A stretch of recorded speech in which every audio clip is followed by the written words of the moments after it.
This lesson is on solving proportions. The very first thing that we are going to do is we are going to learn how to determine whether two ratios form a proportion. So to determine whether two ratios form a proportion, you have to test for equivalent ratios.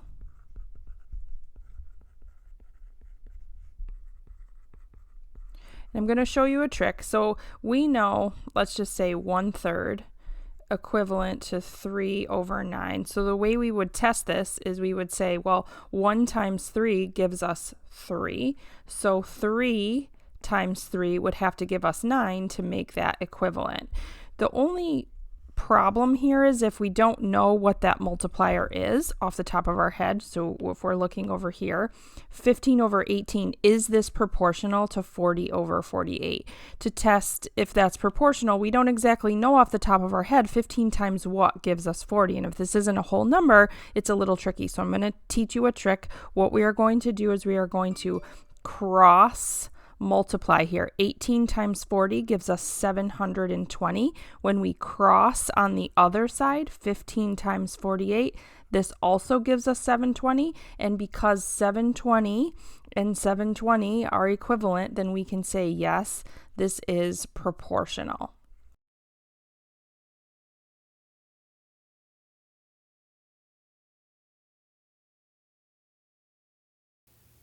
From here, you are going to look at these pairs of ratios and decide if they are proportional or not.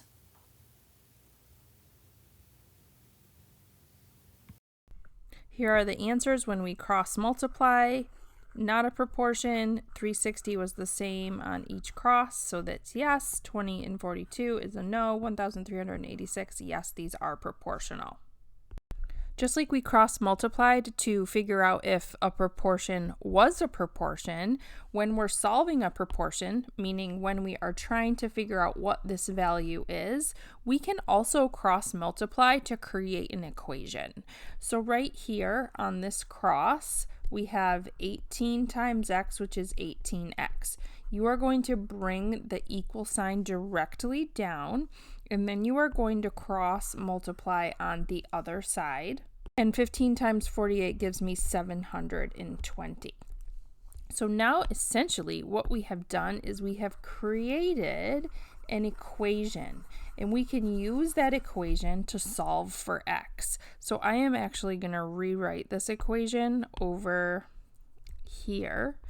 18x equals 720. So to solve, we are going to divide both sides by 18 because that's going to get rid of the 18s on the left-hand side, and we're going to be left with 720 divided by 18, which is 40. Go ahead and try solving each of these 4 proportions, and then come back and you can check your answers. Here are the answers. Take a second to pause the video and make sure that you are on the right path with solving proportions. Knowing how to solve proportions comes in very handy as we go through solving word problems. So let's look at this first word problem right here. To make a berry smoothie, Olivia uses 3 strawberries for every 5 blueberries. If Olivia uses 30 blueberries in a big batch, how many strawberries will she use? We need to pick out the ratio in this relationship, so we know that 3 strawberries for every 5 blueberries. So let's set this up. I'm going to use my label strawberries, but I'm going to write it on the left-hand side, and you will see why in a minute. So we have 3 strawberries for every 5 blueberries, and this is the relationship that was given to us. The labels are very important right here. We want to make sure we have those. We're going to create a proportion, so I need an equal sign, and we're going to come up with an equivalent ratio. So the question is, how many strawberries will she use? We do not know the strawberry relationship, and notice strawberries are here, so in my equivalent ratio, the strawberries also have to be in the numerator. What we do know is we know that there's 30 blueberries. So I'm actually going to, well, it's not going to let me erase that. I'm going to make it an x because we need a variable here. Two ways we can do this. We can cross multiply. We also can just look at this, the equivalent ratio. How do we get from 5 to 30? We multiply by 6, which means we need to multiply by 6 on this side. So my x is going to equal 18. But I am going to show you cross multiplying works just the same. If this was our equivalent or proportion, we can take 5x is equal to 90, divide by 5 on both sides, and we get x is equal to 18. So your answer here is 18 strawberries. I just showed you two different ways to go about solving it. If the relationship isn't super noticeable, then you can always cross multiply. In the next one, Nathan and his team can wash 16 cars for every 2 hours. How many cars can they wash in 5 hours? So here is our ratio right here.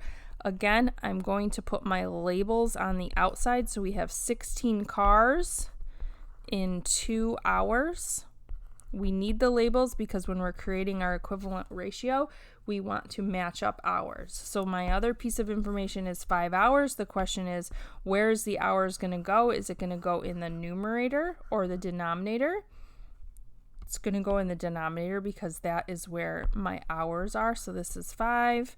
And then we can use an x as our variable right here. I'm going to cross multiply right here. 2 times x. I always start on the cross with the x, so 2x is going to equal 16 times 5.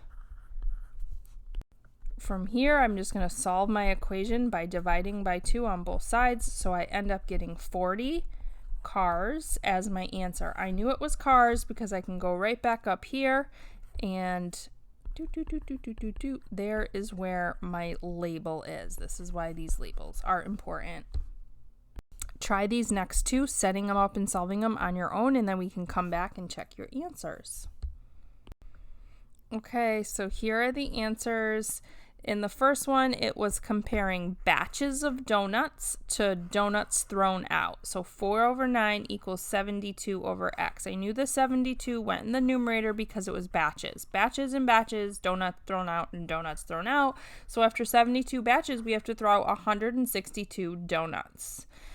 The next one, it was pages and hours that we were comparing. So 110 pages for 5 hours is X number of pages for 6 hours. When you cross multiply, you get 132 pages.